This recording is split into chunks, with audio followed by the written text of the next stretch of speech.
Good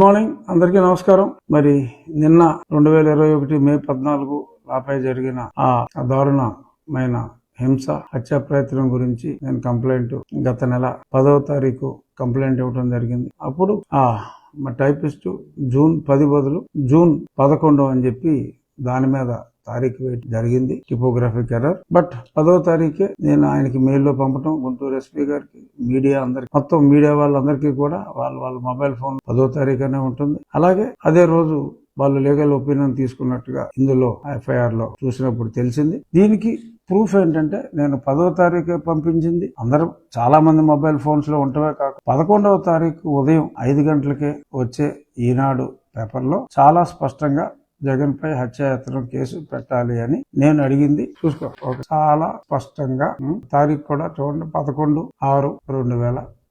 so 10వ తారీఖే నేను మీడియాకి అలాగే వాళ్ళకి పంపా. టైపింగ్ లో 10 బదులు 11 కొట్టడం జరిగింది. మరి అది యాదృచ్ఛికంగా మరి ఆయనకి 11 సీట్లే వచ్చినాయి అని చెప్పి కావాలని 11 కొట్టింది కాదు. మరి ఏంటో టైప్ మిషన్ కూడా మరి ఎందుకని మరి టైప్ కొట్టినాడు బుర్ర 11 మీదకి ఎందుకు వెళ్ళిందో అది 10వ తారీఖు అందరికి పంపించా. 11వ తారీఖు ఈ పేపరే కాదు, ఆంధ్రజ్యోతిలో కూడా స్పష్టంగా మంగళవారం 11 ముందు డేట్ చూపి లోపల పేజీలో పెద్దగా ఇచ్చి క్లియర్ గా ఎదుగు పోలీస్ కస్టడీలో హత్యా ప్రయత్నం 11వ తారీఖు పేపర్ లో ఆంధ్రజ్యోతిలో కూడా స్పష్టంగా వచ్చింది. 10వ తారీఖు లేట్ ఆఫ్టర్నూన్ లో నేను అందరికి మీడియాకి, ఎస్పీ గారికి, కాపీ టు డీజీ గారికి అందరికీ కూడా పంపించడం జరిగింది. 11వ తారీఖు అన్ని ప్రాముఖ్యత లేని దినపత్రిక చెప్పలేం గాని అన్ని దినపత్రికలు చాలా స్పష్టంగా వచ్చాయి. సో 11వ తారీఖు కేసు పెడితే 10వ తారీఖే లీగల్ ఒపీనియన్ కి రాశారు అని సుధా పెద్ద స్టేట్మెంట్ ఇచ్చి అసలు దీని వెనక ఎంతో కుట్ర ఉందన్నట్టుగా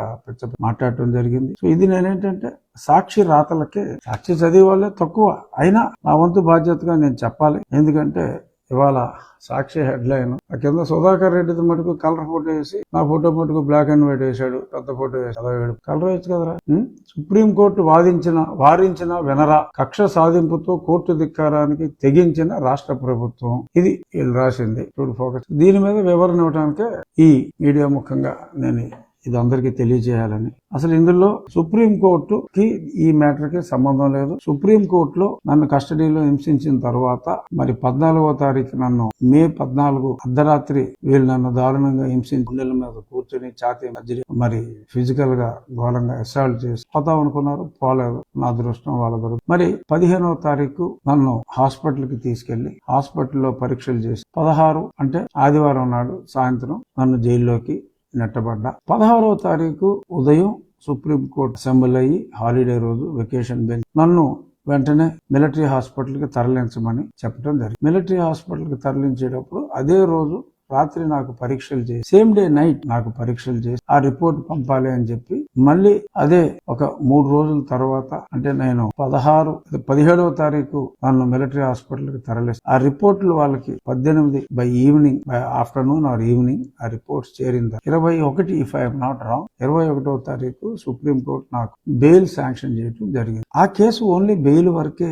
అప్పుడు నేను జైల్లో ఉన్నప్పుడు మా అబ్బాయి సిబిఐతో ఎంక్వైరీ చేయించమని చెప్పి అడగడం జరిగింది. ఆ కేసు అసలు లిస్టింగే కాల. 2 సంవత్సరాల తర్వాత ఆ మ్యాటర్ లిస్ట్ అయినప్పుడు హైకోర్టు ఏమంది అని అడిగితే హైకోర్టుకి వెళ్ళలేదు. అప్పుడు బెయిల్ ఇచ్చిన సందర్భంగానే సుప్రీంకోర్టుకి ఈ కస్టోడియల్ టార్చర్ గురించి కూడా అడగటం జరిగింది అని అంటే మరి హైకోర్టుకి వెళ్లి రావటం కరెక్ట్ కదా అని కోర్టు వ్యాఖ్యల్లో అన్నప్పుడు we will go back to high court. If you suggest that I should have gone to high court, we don't have any problem to go to high court. At that point in time అప్పుడు supreme కోర్టులో bail ఉన్నప్పుడు దీన్ని కూడా file చేయడం జరిగింది. హైకోర్టుకే వెళ్తామని చెప్పి with the permission to go to high court we wanted to withdraw అంటే స్పష్టంగా as requested by the learned senior counsel we are disposing of the case with the permission to approach high court అని స్పష్టంగా రాయటం జరిగింది. So ఆ matter హైకోర్టులో pending లో ఉంది. హైకోర్టులో హియరింగ్ వచ్చినప్పుడు హైకోర్టు వారు ఈ మెడికల్ రిపోర్ట్స్ అన్ని కూడా ఏదో కాల్ చేయాలని చూస్తున్నారు. అంటే ఆ మెడికల్ రిపోర్ట్స్ జాగ్రత్త పెట్టమన్నారు. అలాగే ఆ పిదప ఈ cell phone details of all the CID officers and the staff who were there at that time వీళ్ళందరి అలాగే తాడేపల్లి దగ్గర కూడా కొందరు కాల్స్ అని నేను చెప్పడం జరిగింది. చాలా మంది ఫోన్ డీటెయిల్స్ అన్ని కూడా ప్రిజర్వ్ చేయాలి అని చెప్పి సిబిఐకి డైరెక్షన్ ఇవ్వటం, ప్రిజర్వ్ చేయమని ఆ టెలికాం వాళ్ళకి అందరికీ కూడా నోటీస్ ప్రిజర్వ్ చేయమని. ఆ పిదప మళ్ళీ ఆ మ్యాటర్ హియరింగ్కే రాలా, అది పెండింగ్ లో ఉంది. ఏంటి ప్రిజర్వ్ చేయమన్నారు, కొంత డేటా సిబిఐకి ఇవ్వాలా, ఎవరికి ఇవ్వాలి అనేది పెండింగ్ లో ఉంది. ఈ లోపు మరి ఇక్కడ దుష్ట ప్రభుత్వాన్ని ప్రజలు అంతమొందించిన తర్వాత వైనాట్ 175 అనే వాళ్ళని కేవలం 11కే పరిమితి చేసిన పిదప రాష్ట్రంలో ప్రజాపాలకులు వచ్చిన ప్రజా కంటకుల స్థానంలో ప్రజాపాలకులు వచ్చిన నేపథ్యంలో నాకు లోకల్ గానే ఇప్పుడు పోలీసుల ప్రవర్తన మారే ఉంటుంది, అంతా చెప్పిన వెధవ పనులన్నీ చేసే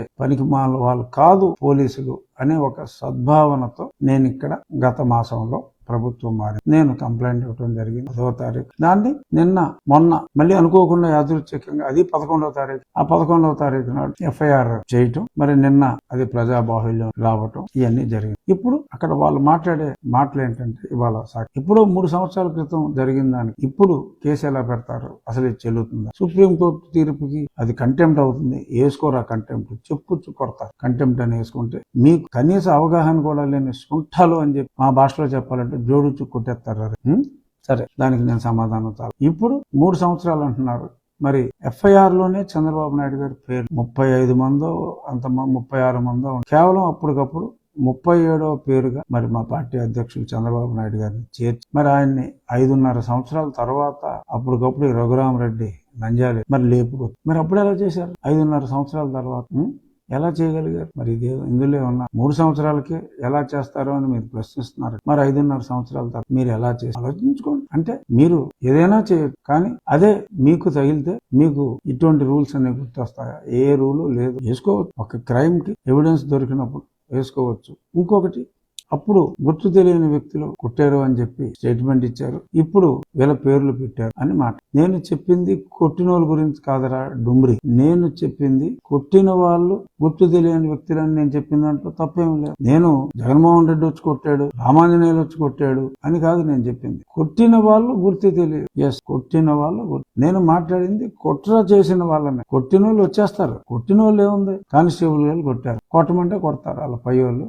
కొట్టమంటే కొడతారు. అది కాదు కదా. అసలు కుట్ర చేసింది ఎవరు? కుట్ర చేసింది సునీల్ కుమార్, సీతారామాంజనేయ, జగన్మోహన్ రెడ్డి, విజయ్ పాల్ అండ్ ప్రభా. హాస్పిటల్ రికార్డులు తారుమారు. ఇంకోటి, మరి అందులో నేను చెప్పిన దాంట్లో తప్పే ఉంది. మరి ఎందుకు అంటే, సరే సాక్షి చదివే వాళ్ళు ఎవరో లేరు ఇప్పుడు పెద్దగా, అయినప్పటికీ కూడా పట్టించుకోని అవసరం లేకపోయినా కూడా క్లారిఫికేషన్ ఇద్దాం. ఒకవేళ ఈ సుంఠలు తెలుసన్నారో తెలియకన్నారో, ఇంకొద్ది మంది సాక్షి ప్రేక్షకులైన కొద్దిమంది దురభిమానులు ఎవరైనా మరి ఆ సొంట చెప్పింది నిజం అనుకుంటే మరి సరి చేయవలసిన బాధ్యత కూడా మరి నా మీద ఉంది. కాబట్టి చెప్తున్నా, 1 by 1 సుప్రీంకోర్టు ఈ కేసు. సుప్రీంకోర్టు అసలు medical reports correct, Guntur road ఇచ్చిన రిపోర్ట్ కరెక్ట్ అని ఎవడో అనలా. మిలిటరీ హాస్పిటల్ రిపోర్ట్ లో చాలా స్పష్టంగా due to physical abuse ecchymosis is observed on both feet అని చెప్పి చాలా స్పష్టంగా ఉంది. దెబ్బలు తగిలినందువల్ల ఒక వేలు ఎరిగిపోయింది అని స్పష్టంగా, రక్తస్రావం జరిగింది కాళ్ళలో అనేది స్పష్టంగా ఉంది. దాని మీద సుప్రీంకోర్టు అబ్జర్వేషన్ కూడా it is obvious there has been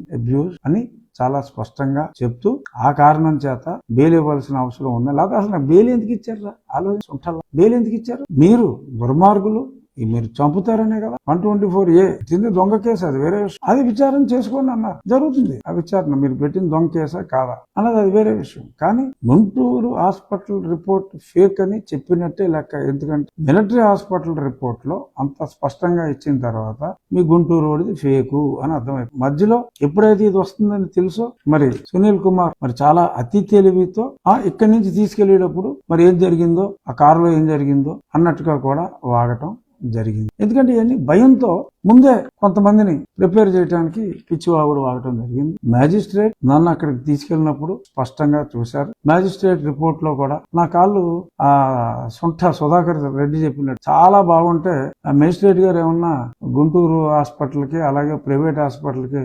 తీసుకెళ్ళమని ఎందుకు చెప్తారు? ఆలోచించు, మనకి అది లేనట్టుంది. లోపించినట్టు ఆలోచించి మేజిస్ట్రేట్ గారు కూడా స్పష్టంగా దెబ్బలు చూసి ఆవిడ అక్కడ పంపించారు. నా కాళ్ళు మళ్ళీ పువ్వుల్లాగా ఉంటే ఇప్పుడు ఉన్నట్టు పింక్ కలర్ లో ఉంటే నా కాళ్ళ మీద కొట్టారంటే 2 హాస్పిటల్కి తీసుకెళ్ళమని చెప్పి ఎందుకు రాస్తారన్నారు, రాయరు కదమ్మా. సో స్పష్టంగా ఆ గుంటూరు హాస్పిటల్లో కూడా original reports clear. Sunil Kumar అక్కడికి వెళ్లి ప్రభావతిని భయపెట్టి రిపోర్ట్స్ మార్చిన సంగతి నాకు అక్కడ డాక్టర్లే స్పష్టంగా చెప్పారు. ఆ డాక్టర్లు కూడా విచారిస్తారు, విచారణలో అన్ని వచ్చేస్తాయి. ఈ లోపే గుంటూరు హాస్పిటల్ చెప్పింది ఒప్పుకున్నారు, హైకోర్టు ఒప్పుకుంది, సుప్రీంకోర్టు ఒప్పుని చెప్పి ఏదో హైకోర్టులో ఇంకా మ్యాటర్ పెండింగ్ ఉంది, అసలు డిస్కషన్ కే రాలా. రిపోర్ట్లు బయటకు వస్తాయి. ముందే ఏ డాక్టర్ కి హైకోర్టు రిఫర్ చేసింది, దాన్ని ఎలాగ మార్చాలని చెప్పి చూశారు. వాళ్ళ రిపోర్ట్లు పక్కన పెట్టి కొత్త వాళ్ళ రిపోర్ట్లు తీసుకుని శ్రీమతి ప్రభావతి గారు ఎలాగా ఇచ్చారు. ఇవన్నీ వచ్చేస్తాయమ్మా, అసలు ఏం ఇబ్బంది లేదమ్మా. అన్ని ఎవిడెన్స్లు నా దగ్గర ఉన్నాయమ్మా. ఫలానా వాళ్ళని కదిపితే మొత్తం జరిగిందంతా వచ్చేస్తుంది. It open fact. ఒరిజినల్ గా డాక్టర్లు తప్పుడు రిపోర్ట్ ఇవ్వడానికి నిరాకరించారు. వాళ్ళని అడిగితే చెప్తారు. ఒకటి కాకపోతే ఒకడైనా నిజం చెప్తాడు కదరా. ఇప్పుడు మీరు అబద్ధం చెప్పమంటే ఎవడు అబద్ధం చెప్తాడు? అందులో డాక్టర్లు, సిన్సియర్ డాక్టర్లు అబద్ధం చెప్తారా? అందరూ ప్రభావితులాగా ఉండరు కదా, అందరూ సుధాకర్ రెడ్డి లాగా సొంటలు కాదు కదా, ఏది పడితే అది మాట్లాడేయటానికి. సో చాలా స్పష్టంగా అక్కడ డాక్టర్లతో కూడా నేను మాట్లాడాను. ఒక కార్డియాలజిస్ట్ నన్ను వచ్చి నా కాళ్ళ మీద దెబ్బలు చూసి, రాజుగారు మీరు తిన్నర వాడాలి అని చెప్పాడు. అతను అడిగితే నిజం చెప్పు, ఆ కార్డియాలజిస్ట్ పేరు నాకు తెలియదా, అబద్ధం చెప్పు. సో ఇప్పుడు ఈ సాక్షులకి ఎవరైతే సాక్షులు ఉన్నారో, సాక్షులుగా రాబోతారో వాళ్ళందరికీ కూడా రిస్క్ ఉంది. కాబట్టి ఈ ఎవరైతే మరి A1, A2, A3లుగా ఉన్నారో మరి డెఫినెట్ గా వాళ్ళని అరెస్ట్ చేయాలి. అరెస్ట్ చేసి మరి విచారించాలి. ఇనిషియల్ ఇన్వెస్టిగేషన్ కంప్లీట్ అయ్యేదాకా వాళ్ళని ఓపెన్ గా తిరగనివ్వకూడదు. ఇది ఒక చాలా దారుణమైన దుర్ఘటన. ఒక మెంబర్ ఆఫ్ పార్లమెంట్ ని తీసుకెళ్లి ఆ విధంగా చంపే ప్రయత్నం చేయటం అనేది చాలా దారుణమైన సంఘటన. మళ్ళీ ఎవరు ఇటువంటి తప్పు చెయ్యాలి అన్న ఆలోచన కూడా రాకుండా మరి గట్టిగా దీని మీద ఇన్వెస్టిగేషన్ జరిపించాలి అని చెప్పి నేను డీజీపీ గారిని కోరుకుంటున్నాను. అలాగే హోంమంత్రి కోరుకుంటున్నాను. టేక్ టఫ్ యాక్షన్, ఎవరినే వదలదు. 307 కేసు ఇది, కస్టడీలోకి తీసుకోండి, విచారించండి, సాక్షులందరినీ ప్రొటెక్షన్ ఇవ్వండి. ఎందుకంటే సాక్షులకి రిస్క్ ఉంటుంది. వీళ్ళు ఏదేదో మేనేజ్ చేస్తారు, ఏదో ట్వీట్లు వేయాలని ఏమేయాలని చూసుకున్నా దానికి శాంక్టిటీ లేదు.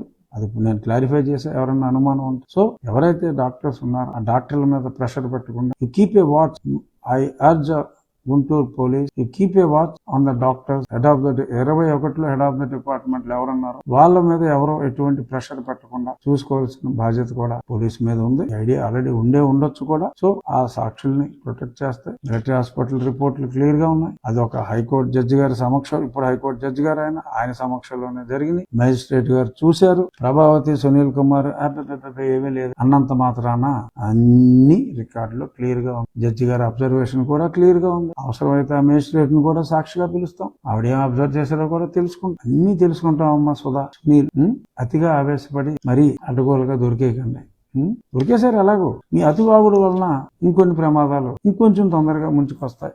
సరే, మీరు ఎంత అతిగా మాట్లాడితే మాకు అంత మంచిది. తొందరగా ఈ కేసు కూడా క్లోజ్ అయ్యే అవకాశం ఉంది. కేవలం సాక్షి చెడ్డ రాతల గురించి క్లారిఫికేషన్ ఇవ్వడం కోసం నేను ఈ ప్రెస్ మీట్ పెట్టడం జరిగింది. తప్పకుండా ఈ కేసు త్వరితగతిన విచారణ జరగాలని, మళ్ళీ రాష్ట్రంలో ఇటువంటి అన్యాయాలు ఎవరికి జరగకుండా చూసుకుంటారని, మరి దీన్ని ఒక కులాల సమస్యగా మార్చే ప్రయత్నం కూడా మరి senior IPS officer Sunil Kumar గారు ప్రయత్నాలు చేస్తున్నట్టుగా నిన్న కొన్ని ట్వీట్ల ద్వారా అర్థమైంది. ఎక్కడ దళితులకు అన్యాయం జరిగినా ఆయన అక్కడ ఉంటాడంట. మరి ఇక్కడ ఈ ట్వీట్ ఎవరికి జరిగిందమ్మా? బహుశా మీకు అన్యాయం జరిగిందని మీరు భావిస్తారు. మీకోసం మీరు అక్కడ ఉంటారా? సరే ఉండండి, మీకోసం మీరే ఉండండి. ఇప్పుడు ఆ 124A ఇప్పుడు లేదు గాని మరి అలాగా మీ మీద కేసు పెడితే మీరు ఒక వర్గాన్ని రెచ్చగొట్టే తుంటరి ప్రయత్నం చేస్తున్నందుకు డెఫినెట్ గా మీరు ఏ వర్గాన్ని అడ్డంగా పెట్టుకోవాలనుకోండి వాళ్ళే రియలైజ్ అవుతారు మీరెంత కుసంస్కారం. సుధాకర్ గారిని మరి దారుణంగా నిర్బంధించి రోడ్ల మీద చేతులు కట్టి కొట్టినప్పుడు ఏమైపోయాడు ఈ సునీల్? ఎవరి నోట్లోనో మూత్రం పోశాడు ఒక దళితుడు. అప్పుడు ఏమైపోయాడు ఈ సునీల్? హెల్మెట్ లేదని కొట్టి చంపేసి ఒక దళితుడిని. ఏమైపోయాడు ఈ సునీల్ కుమార్? అప్పుడు ఏమైపోయాడు ఈ సునీల్ కుమార్ అని సోషల్ మీడియా ఘోషిస్తోంది. ఇవాళ TV5 ఉదయం మూర్తి గారి డిబేట్ లో కూడా ఆ విషయాన్ని మూర్తి గారు కూడా ప్రస్తావించడం జరిగింది. So people are watching my dear Sunil Kumar, people are watching. I think your game come to an end. So let us see. తప్పకుండా నిందితుల్ని అరెస్ట్ చేయాలి, కస్టడీలో విచారించి తెలుసుకోవాలి. నేను కూడా నా దగ్గర ఉన్న ఇన్ఫర్మేషన్ త్వరలో IO గారు కలుసుకొని ఇన్ఫర్మేషన్ అంతా కూడా ఇస్తాను. Thank you. న్యాయం జరగాలి అని కోరుకుంటున్న నా వెల్ విషర్స్ అందరికీ కూడా నా హృదయ నమస్కారం.